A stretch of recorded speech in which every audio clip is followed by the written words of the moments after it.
எல்லாம் வரைஞ்சி முடிஞ்சதுக்கப்புறம் சொல்லிட்டானுங்க, இது வந்து 16ஆம் நூற்றாண்டு ஓவியங்கள், நீங்கள் வந்து ரொம்ப லேட்டாக பிறந்துட்டீங்க, 400 ஆண்டு லேட்டாக பிறந்துட்டீங்க, இது எடுபடாது, மாடநாட்டு வந்துச்சுட்டாங்க.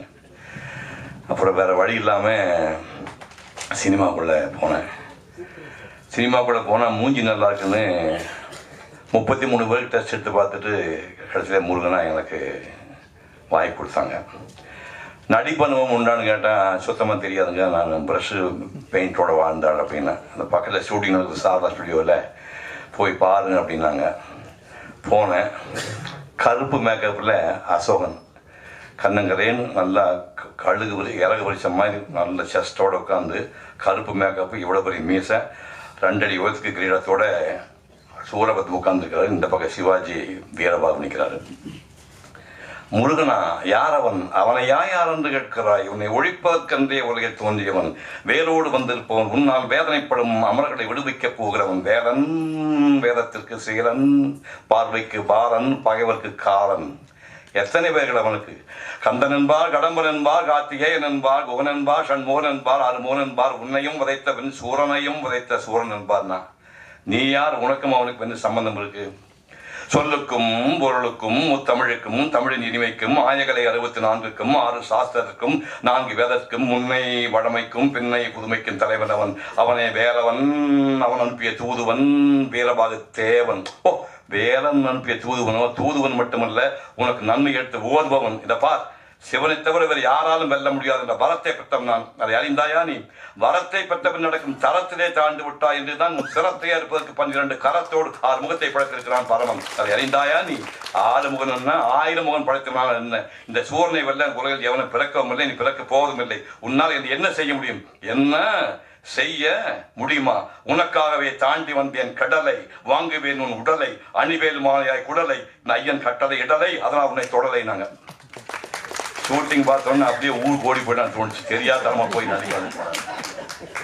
அப்போ இப்படி மூஞ்சி வச்செல்லாம் ஏமாற்ற முடியாதுன்னு நாடகம் கூட முடிவு பண்ணி 1967 MS பெருமாள் அம்மன் தாய் நாடகத்தை மயிலாப்பூர் ஃபைனான்ஸ் அரங்கேற்றம் பண்ணேன். சொந்த நாடகம் போடலாம் அந்த காலத்தில் ஈஸி கிடையாது. மெட்ராஸில் வந்து நிறைய சபாக்களுக்கு சான்ஸே கொடுக்க மாட்டாங்க.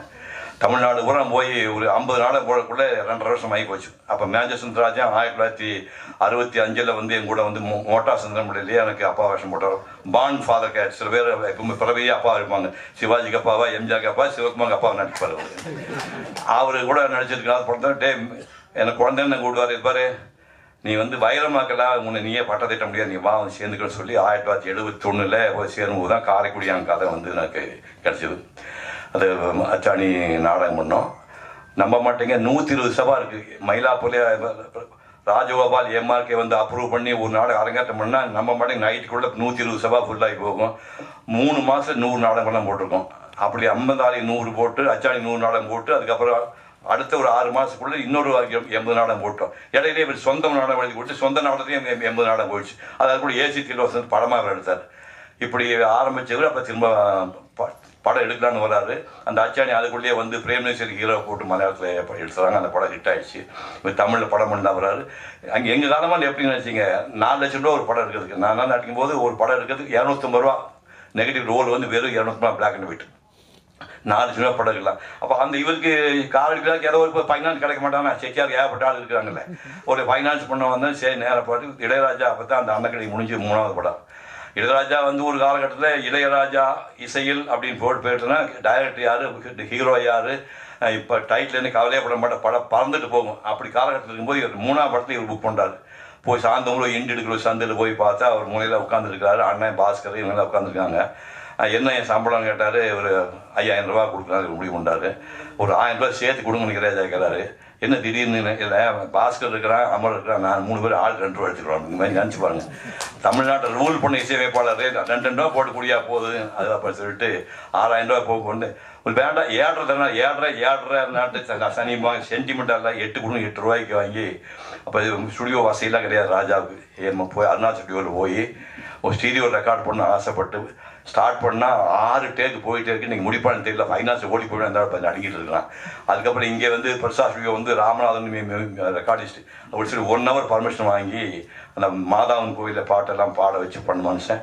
அதுக்கப்புறம் மீனாட்சி குங்குமம் எடுத்தார், அன்பாய் சங்கீதம் எடுத்தார், ஒரு கன்னட படம் எடுத்தார். 4 படத்தில் தவிச்சிட்டார். கடைசியில் 2 படம் உன்னிடம் மயங்கிறேன் ஒன்று, நல்ல நடந்தேற்ற 2 படத்தை குப்புற ஒன்றும் எழுந்துக்கவே முடியல. அதுக்கப்புறம் தான் பேனா பிடிச்சி எழுதிட்டே இருக்கிறாரு.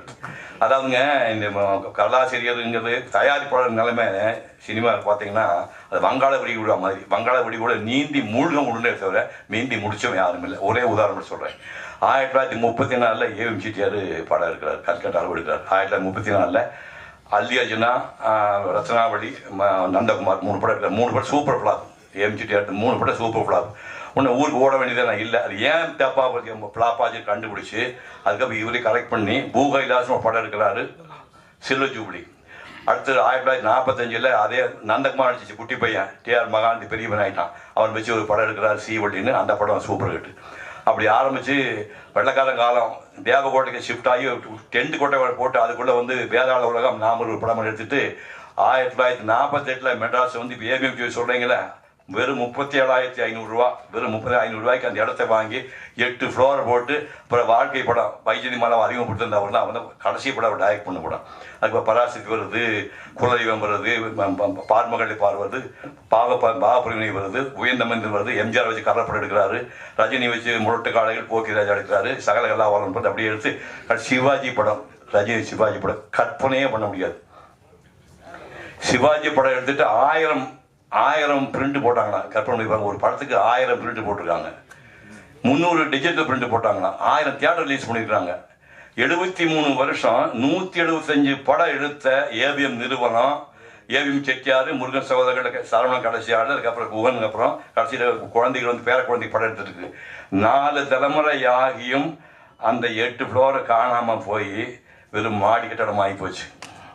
இது வந்து படம் எடுத்து முடிச்சு ஒருத்தர் கடைசி வரைக்கும் தாக்கு பிடிச்சி யாருமே கிடையாது. அப்படிங்கும்போது செட்டியார் இருந்த மொழிக்கு காரைக்குடி சாதாரண தானே இருந்தாலும் விடாப்பிடியா சொன்ன விழிஞ்சு எழுந்தோன்னு ஒரு பேனா பிடிச்சி ஒரு கதை எழுதி ரெஜிஸ்டர் பண்ணிருக்காரு. அதுக்காக அவருக்கு பாராட்டு தெரிவிக்கிறேன். இன்னைக்கு வந்து அவர் இத்தனையும் தாண்டி இத்தனை நீச்சலையும் தாண்டி 80 தாண்டிட்டார். 80 தாண்டினவருக்கு உங்க எல்லாரும் முன்னாடி வச்சு அவருக்கு ஒரு சம்சாரத்துக்கு ஒரு மாலை போட்டு மரியாதை பண்ண நினைக்கிறேன். அம்மா ரெடியா இருக்கீங்களா? அம்மா